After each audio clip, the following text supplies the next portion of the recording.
92 December Babri மஸ்ஜித் இடிப்புக்கு அப்புறமாக நம்ம உண்மையிலேயே வந்து நான் எதிர்பார்க்கல, பள்ளிவாசல் இடிச்சிருவாங்கன்னு நான் எதிர்பார்க்கல.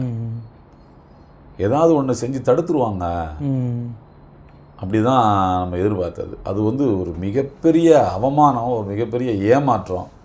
நம்ப வச்சு கழுத்தறுத்த மாதிரி இந்த கம்யூனிட்டியை வந்து ஏமாற்றிட்டானுங்களா எப்படி அப்படின்னா, அப்போ தான் வெளியில் பேசுகிற அரசியல் வேற, உள்ளுக்குள்ளே நடக்கிறதுங்கிறது வேற. உள்ளுக்குள்ளே வந்து ஒரு ஒரு பொலிட்டிக்கல் ப்ரெஷர் குரூப் வந்து எப்போதுமே இருந்து ஆட்சியை அது வழி நடத்திக்கிட்டே இருக்கும். அந்த பொலிட்டிக்கல் ப்ரெஷர் குரூப் வந்து ஆன்டி முஸ்லீமாக இருக்குது, முஸ்லீம்களுக்கு எதிரான சக்தியாக இருக்குது அப்படிங்கிறத அப்போ தான் வந்து அது வரைக்கும் பேப்பரில் வர்றது தான் அரசியல். இப்போ உள்ள பசங்க நினச்சிட்டு இருக்க மாதிரி தான் நினச்சிக்கிட்டு இருந்தேன் நான். பேப்பரில் வர்றது அரசியல் வந்து நீதிபதியின் மீது செருப்பை வீசியது வன்மையாக கண்டிக்கத்தக்கது